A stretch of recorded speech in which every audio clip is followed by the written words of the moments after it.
Ju përshëndes të gjithëve, mirë se erdhët në News Hour, unë jam Habi Hoxha, ne do të jemi së bashku në vijim.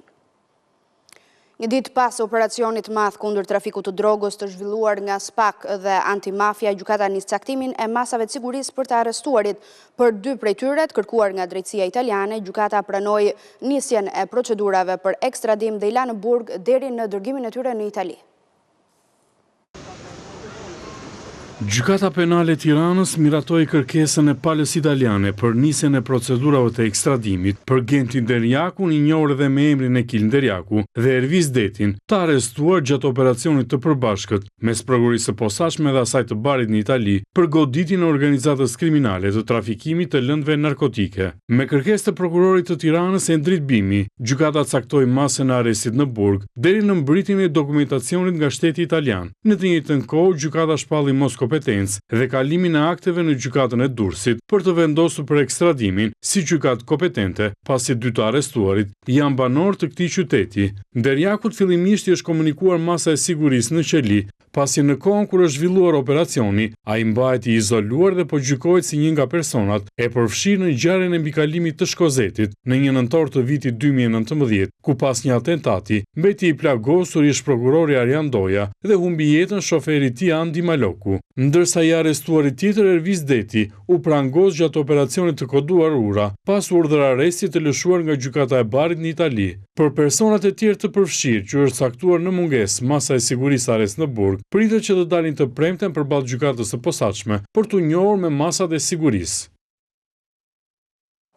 3 grupet kriminale që funksiononin për trafikun e drogës, 2 në Shqipëri dhe 1 në Itali, sollën mbi 1.8 ton drogë nga Turqia dhe Ekuadori. Sipas Eurojust, heroina dhe kokaina futeshin përmes Shqipërisë, ndërsa trafikanti dursak i njohur si Visi i Pojës garantonte trafikun e drogës drejt Italisë në lidhje të ngushtë me një tjetër dursak dhe kok e grupit me emrin Adi Çoba. Grupi Poja që u godit nga hetuesit italian në bashkëpunim me SPAK kishte në përbërje 3 nën grupe, që funksiononin të ndërlidhur për trafikun e tonelatave kokain dhe heroin. Grupi i cili në total kishte 40 shqiptar dhe 12 italian, kishte role të ndara nga financimi, gjetja, magazinimi dhe shpërndarja e lëndës narkotike. 2 prej nën grupeve ishin të vendosura në Itali, ku një prej tyre merre me laborator për të ndarë dhe paketuar kokainën dhe heroinën, ndërsa grupi tjetër kishte rolin e shpërndarjes mes tyre dhe 6 shofer autobusësh të linjës Durrës-Bari. Por kush janë 3 drejtuesit kryesor të grupit Poja që merreshin me trafikun e kokainës? I pari këtij grupi ishte Elvis Doçi, i njohur edhe si Visi i Pojës. Ai drejtonte rrjetin e trafikantëve, ndërsa ishte përfituesi kryesor i parave që vinin nga shitja e drogës. Jo vetëm Elvis Doçi, por në grupin kriminal të Durrësit kishte edhe një tjetër person, bëhet fjalë për Indrit Tafilin, i cili rezulton të jetë një tjetër figurë qendrore në grupin kriminal që trafikonin kokainë dhe kryenin pastrim parash. Indrit Tafili rezulton se është lidhje familjare Elvis Doçit. Nga hetimet rezulton se Tafili në bashkëpunim me Erlind Laskun arrinin të transportonin parat me autobusët të udhëtarëve. I treti që po ashtu drejtonte një grup kriminal në Itali është Adi Çoba. Ky i fundit rezulton të koordinonte dhe drejtonte nga Shqipëria aktivitetin e anëtarëve të tjerë të organizatës në Itali. Në dosjen italiane, Çoba është përfshirë edhe vetë në trafikun e drogës, ku në janar të vitit 2022 nga Shqipëria është dërguar drejt Italisë rreth 25 kg heroin. Nga anëtarët e grupit kriminal, Çoba njihen ndryshe, edhe si Bazholi, Bisha, Ishëndoshi apo Cigani. Pjesë e këtij grupi rezulton të jetë edhe emri Eredi Tushës, vëllai Ervis Tushës, një prej truprojave të Sali Berishës. Ai del në përgjimet ambientale të kryera ndaj Ergis Presit, Gencit Telollarit dhe Gerti Aliut, teksa është i përfshirë në trafikun e heroinës. Pas aksionit të së mërkurës, policia zhvilloi një kontrolle në portin e Florës, ku dyshohet se është përdorur nga grupi kriminal për trafikuar drogë. Përveç sasisë të kapur nga autoritetet, grupi Poja, sipas hetuesve, ka mundur që të shpërndajë dhe të përfitojë para nga shitja 1.8 ton kokainë dhe heroin. Një maroken është përfshirë në vrasjen e Ermir Dedjes 3 ditë më parë në Durrës. Policia ka shpallur në kërkim marokenin dhe një shqiptar që dyshohen si bashkëpunëtor në atentatin ndaj 29 vjeçarit. Marokeni kishte sjellë në Shqipëri automjetin me të cilin lëvizën autorët, ndërsa sipas sistemit TIMS, ai dhe shqiptari shpallur në kërkim janë larguar nga Shqipëria pas vrasjes. Në automjetin e djegur në Gërdec janë sekuestruar disa prova që po analizohen në laborator.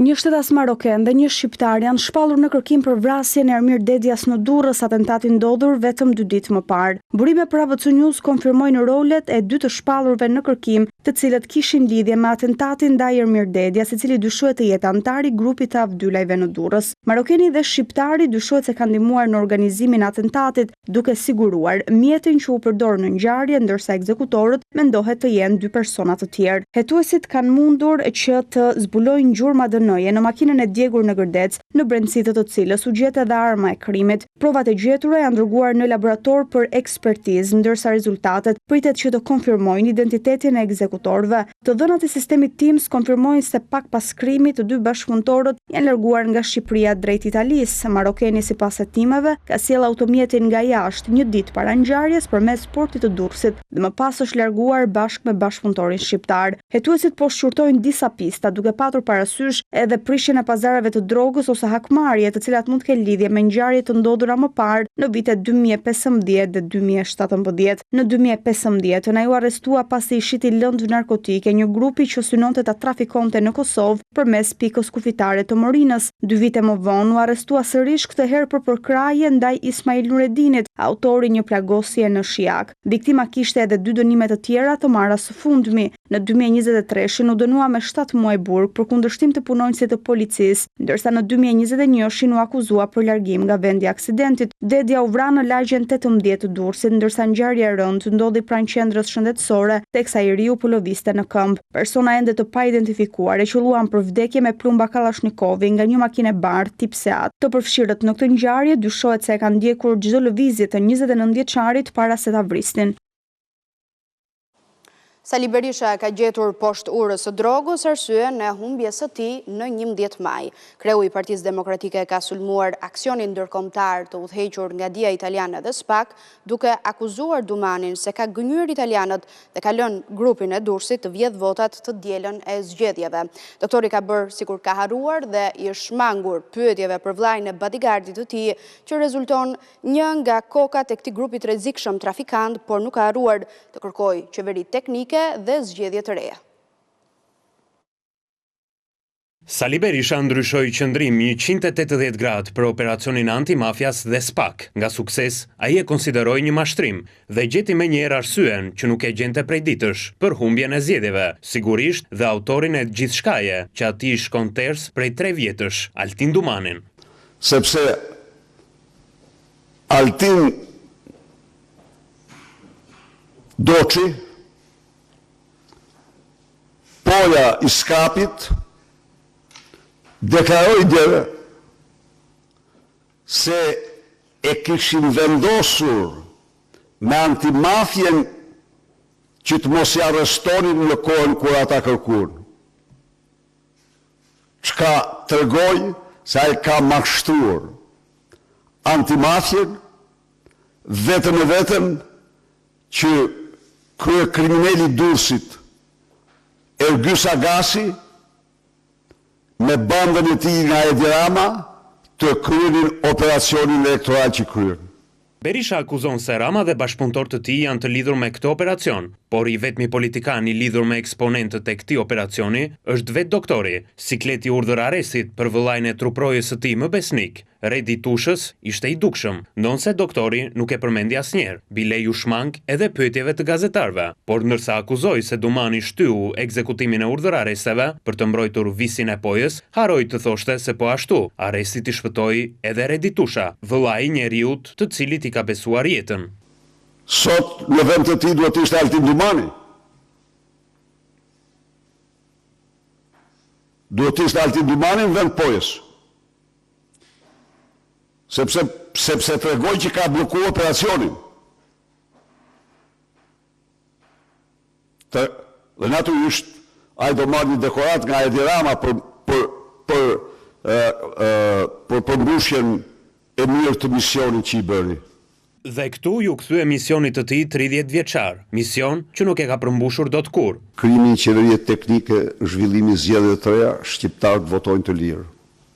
Kjo është qëndrimi ynë. Si provë 10 ditë pas zgjedhjeve, ai nxori 10 flet votimi nga qarku i Elbasanit. Aty Partia Demokratike humbi me 50.000 vota diferencë. Doktorin kjo kur nuk e ka penguar për të kundërshtuar rezultatin, po kësaj radhe kundërshtimi pa dashje i erdhi nga vetë kandidati i tij humbës. Për çka kemi parë, nuk kam parë vula. Nuk kam parë vula sepse nuk e kam kthyer nga mbrapa, po më duket vula nuk ishte. Konferenca e të njëjtës së paku ishte përfaqësuese, veç pranis zhurmuese të doktorit si humbës kombëtar dhe të Bledi Himçit si humbës mandatesh, në sallë ishte edhe Tomor Alizoti, por njeriu që dikur kërcënoi se do hante kundërshtarët, sot të ngri vetëm gjuhën e tij. Nis pas dite në Bruksel konferenca e 5 ndërqeveritare mes Tiranës dhe Komisionit Evropian që hap një kapitull të rëndësishëm me fokus tek ekonomia. Në 8 muajt e fundit, Shqipëria ka hapur negociatat me Bashkimin Evropian në 27 fusha. Qeveria synon që këtë vit të hap të gjithë kapitujt dhe brenda vitit 2027 të ketë mbyllur negociatat me Bashkimin Evropian. Shqipëria është më pranë Bashkimit Evropian. Delegacioni i kryesuar nga Ministri për Evropën dhe Punët e Jashtme Igli Hasani ulet pasdite në kësaj të njëjtë në tryezën e 5 ndërqeveritare me Bashkimin Evropian. Në Bruksel hapet një tjetër grup kapitulli antarësimit, konkurrueshmëria dhe rritja gjithëpërfshirëse. Ky grupim përfshin 8 fusha me në krye politikat ekonomike, monetare, industriale, sociale, tatimet, punësimin, bashkimin doganor si dhe arsimin e kulturën.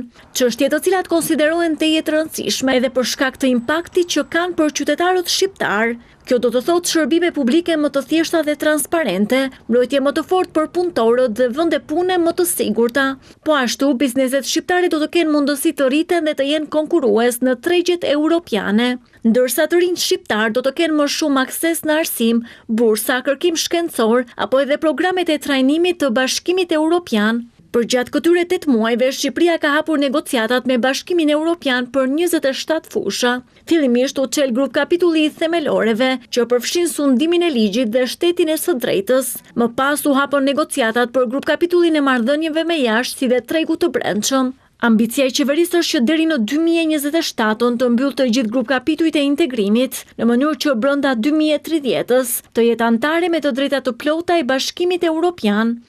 Ky objektiv u konfirmua dhe nga liderët dhe përfaqësuesit e lartë të Bashkimit Evropian, të cilët nga Tirana rikonfirmuan mbështetjen për perspektivën europiane të Shqipërisë.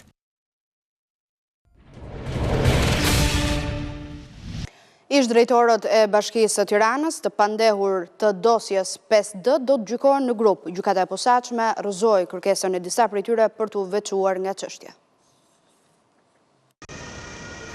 Gjykata e posaçme ka rrëzuar një tjetër kërkesë për personat e pandehur të dosjes së njohur ndryshe 5D, ku të përfshi rezultojnë disa ish-drejtorë të Bashkisë së Tiranës. Në seancën e sejntes, avokatët e Taulan Tushes i kërkuan gjykatës që të veçojë dosje nga pjesa tjetër e grupit, me pretendimet se veprat penale për të cilat ai është marrë i pandehur, siç është ajo e shkeljes së barazisë në tendera, nuk lidhet me ato të korrupsionit, pastrimit të parave apo fshehjes së pasurisë, për të cilat mbahen të izoluar Mariglen Qato e Redi Molla. Por kjo kërkesë u rrëzua nga gjykata, që vendosi të vijojë procesin në themel. Të njëjtën kërkesë bën dhe avokatët e Enton Punavis, Albano Jankut e Nestor Muhamet Larit, që kanë patur rolin në antarëve të Komisionit Vlerësimit të Ofertave, por që edhe kjo nuk u pranua nga gjykata. Më herët gjykata ju ka refuzuar dhe një tjetër kërkesë të arrestuarve, që nëpërmjet avokatëve kërkuan gjykim të shkurtuar, ndërsa hetimet kërkuan gjykim të shkurtuar. Nga hetimet ka rezultuar se të pandehurit e Redi Molla e Mariglen Qato, ish-drejtues të ujësjellës kanalizime Tiranë, kanë qenë pronar të fshehtë të shoqërisë 5D, duke përdorur ortak fiktiv. Kjo kompani rezulton se ka përfituar në mënyrë të parregullt 12 tendera publik nga viti 2016 deri në vitin 2020, duke shkelur rregullat e prokurimit dhe duke siguruar përfitime për rreth 192 milion lekësh. Po kështu nga hetimet ka rezultuar se në procedurat e tenderimit, ku kompania 5D është pallur fituese, është favorizuar nga i zyrtarët e tjerë të marrë nën hetim për shkelje të barazisë në tendera, mes të cilëve dhe Taulan Tusha.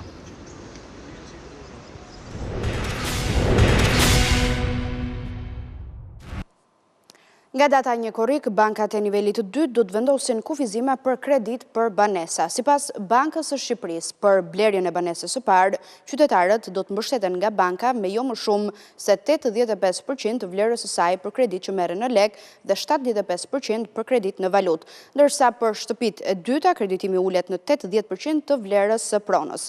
Masat synojnë uljen e rrezikut në shlyerjen e kredive, ndërsa vazhdon rritja marramendse e çmimeve.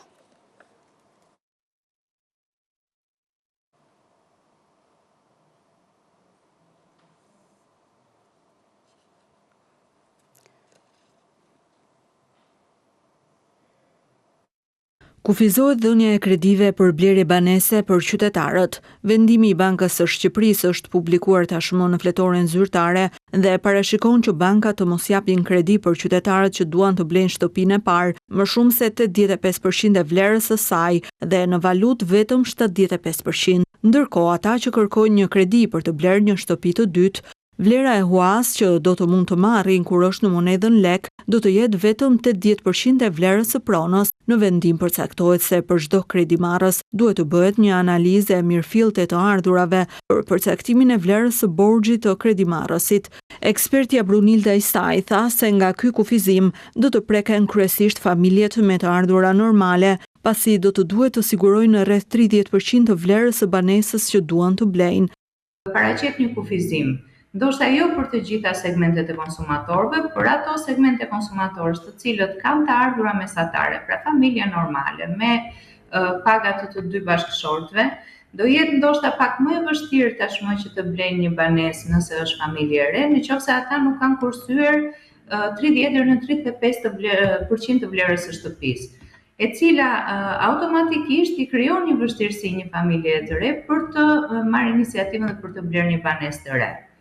Gjithashtu edhe ato segmente të cilat ende nuk i kanë tërësisht të formalizuara të ardhurat e tyre, patjetër që kushtëzohen, sepse ajo norma e këstit kundrejt ardhurave totale, qoftë individuale apo të familjes, kushtëzohet nga të gjitha dhënat e të ardhurat e deklaruara. Kështu që edhe ky është një segment që sigurisht që preket.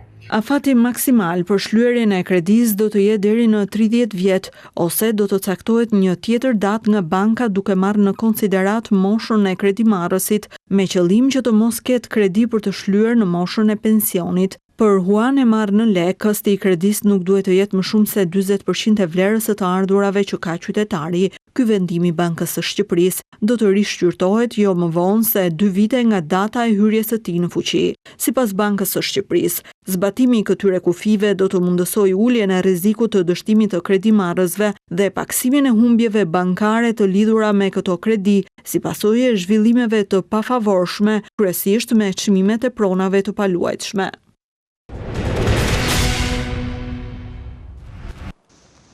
Jemi rikthyer në studio me një zhvillim të minutave të fundit. Një ditë pasi në Shqipëri, autoritetet italiane lëshuan 52 masa sigurie duke goditur grupin Poja, të cilësuar si një nga grupet më të rrezikshme në Shqipëri. Edhe Shtetet e Bashkuara të Amerikës kanë reaguar kundër trafikut të lëndëve narkotike. Me anë të një postimi në faqen e tyre zyrtare, Ambasada e SBA-ve në Tiranë thotë se agjencia kundër narkotikëve është aktive.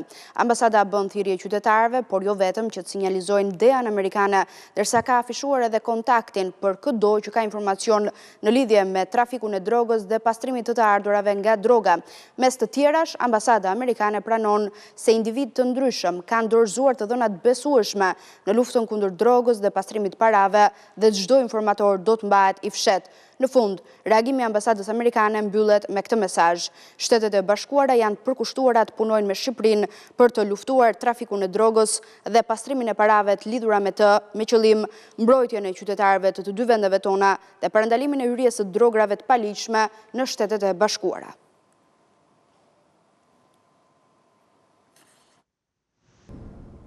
Një tërmet me magnitud 6.1 shkallës Richter goditi Kretën. Lëkundjet e fuqishme sismike u ndjen deri në Athinë, por edhe më tej në Turqi. Deri tani nuk raportohet për viktima.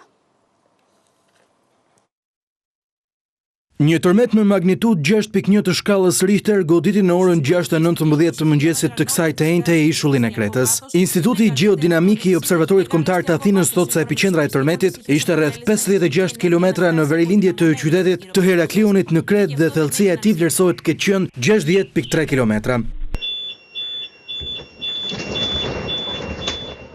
Lëkundjet ishin aq të forta sa u ndjen edhe në Athinë, por jo vetëm. Lëkundjet prekën të gjithë detin e Gjet duke përfshirë pjesë të Turqisë dhe Izraelit. Sipas asaj që kanë raportuar mediat greke, ky fenomen natyror fatmirësisht nuk ka lënë pas viktima. Lëkundjet e forta kanë shkaktuar dëme në disa ndërtesa. Qytetarët e panikosur dolën nga shtëpitë e tyre dhe u dyndën në rrugët e ishullit. Fillimisht mediat greke, duke cituar Qendrën Sismologjike Europian Mesdhetare, raportuan se kishte paralajmërim për një tsunami, por presidenti i Organizatës së Planifikimit dhe Mbrojtjes nga Tërmetet deklaroi se nuk kishte rrezik për tsunami në ishullin e Kretës. Pamjet e publikuara nga mediat greke treguan lëkundjet e forta si në shtëpi ashtu edhe në markete apo biznese të tjera të ishullit. Tërmeti i Kretës vjen pas aktivitetit të lartë sismik në Santorini që shkaktoi panik tek qytetarët disa muaj më parë. Shqiptarë që jetojnë në Kretë treguan për ABC News momentet e tmerrit përjetuar. Ata thonë se pas lëkundjet vijojnë më të lehta, por rreziku nuk është larguar akoma.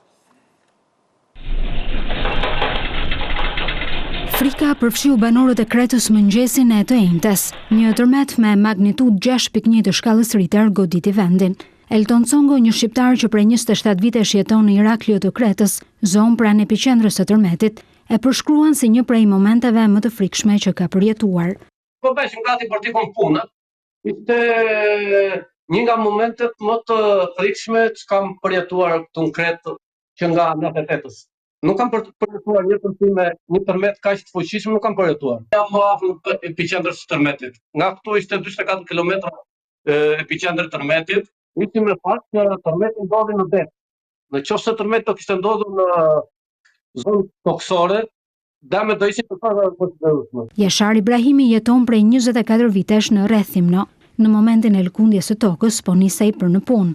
Unë isha jashtë shtëpia, thash të hyja në makinë. Dhe ishte ai momenti që u shkund makina mirë dhe u trema për momentin. Thash çfarë po bëhet, shikoja lart në pavati. Që një 10 sekondësh që njeriu mpihet dhe nuk di çfarë bësh në atë moment. Dhe dëgjoj një zhurmë njerëzish, po ata ishin rrugëve, ata ishin për shtëpia brenda. Më shumë nga ndej dëgjoj njerëz. Nuk mund as të lëvizje do të as. Fatmirësisht tërmeti nuk shkaktoi viktima, dëmet ishin vetëm materiale.